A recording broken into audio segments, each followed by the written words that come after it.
So pathological demand avoidance was a term used to describe a profile of autism of people who tend to avoid things. Now, a demand avoidance is extremely common in people with autism. When I first heard it, I'm like, this is just part of autism. Why does this need to have its own term? It's also very common in people with ADHD. So what's happened is it became, kind of went from being this proposed subtype of autism to, this so-called diagnosis, and now it's developed into an ideology.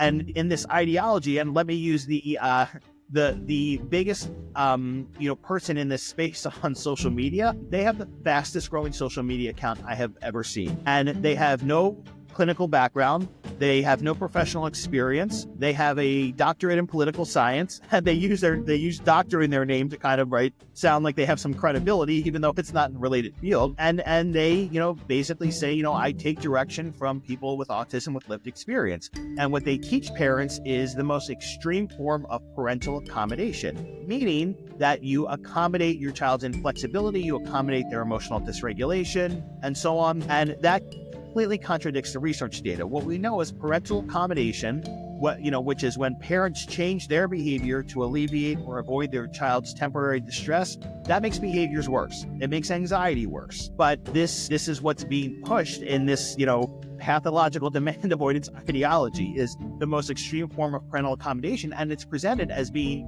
compassionate and, quote, neurodiverse affirming.